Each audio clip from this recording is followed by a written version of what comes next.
E uma coisa também que tem bastante na coluna, que a maioria das pessoas tem em um pequeno grau ou em graus acentuados, é a escoliose. Uhum. O Gervando está perguntando isso. Desvio na coluna, quais exercícios? É, Gervando. Gervando, tá. Gervando está perguntando, desvios na coluna, quais exercícios? Bom, vamos falar então, o que leva uma pessoa a ter escoliose? A escoliose é o desvio lateral da coluna. Eu falei antes da hiperlordose. Então, a hiperlordose é isso aqui. Aumenta a curvatura lombar. Se aumentou a lordose lombar, vai compensar no tórax e vai compensar no pescoço. Então, as três curvas aumentam, a distância da cabeça e quadril diminui. Por que isso acontece? Nós usamos mais a parte da frente do corpo. Então, quando senta, a coxa vai para frente. Quando pega objetos, o braço vai para frente. Então, nós usamos o corpo predominantemente para frente. Nós temos mais força, mais controle, mais habilidade com o corpo para frente, os músculos da frente. Os músculos de trás, a gente não vê, não tem espelho para ver lá atrás. Então a gente não tem consciência da parte de trás do corpo. Nós sentimos muito mais a parte da frente. Nós temos uma percepção melhor daquilo que nós vemos. Então, se a gente tem mais contato com a parte da frente, essa parte é mais consciente para o nosso cérebro. Nós não vemos a parte de trás, a consciência é menor. A força é menor, nós não andamos para trás. Então, a parte da frente, ela domina, predomina.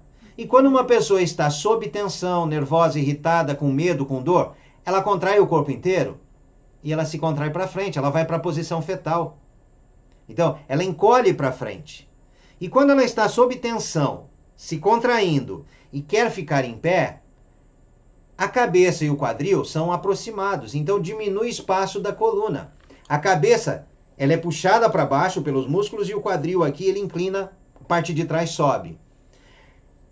Pode ocorrer só o aumento de curvaturas nesse sentido, mas também pode ocorrer o desvio lateral. Então, a coluna, ela tem a escoliose. Aqui dá para ver, né? Um lado do quadril fica mais alto, o outro lado mais baixo. A coluna entorta e ela vai compensando até em cima.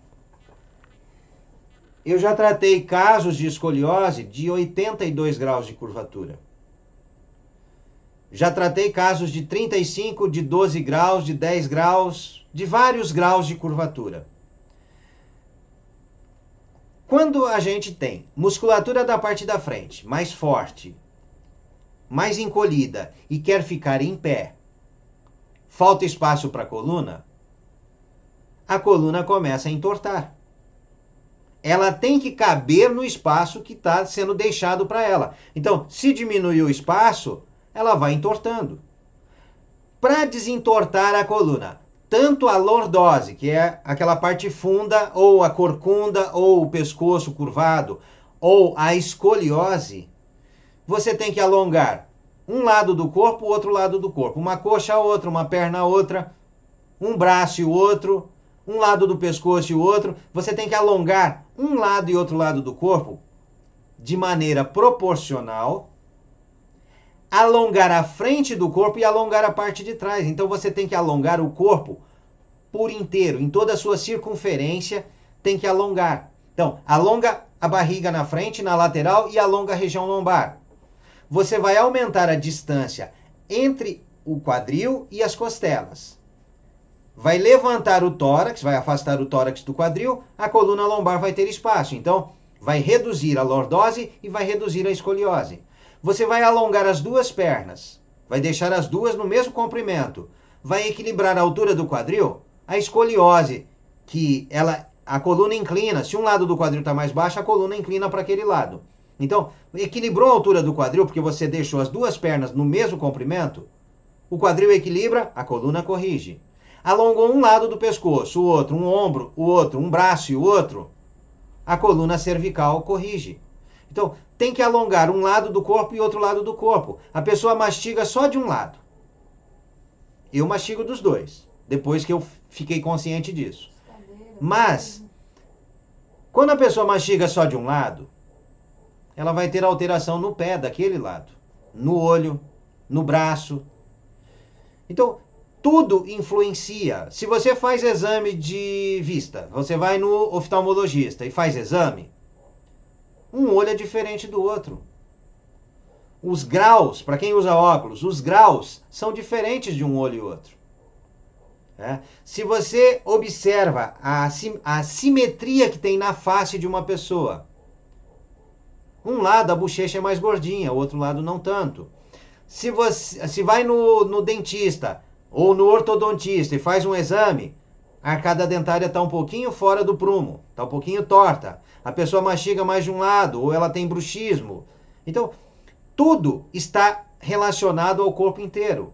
Se a pessoa tem hábito de parar em pé mais numa perna, descansar mais num dos pés, ou quando senta, cruza uma perna, sempre a mesma perna, vai desequilibrar, vai entortar a coluna.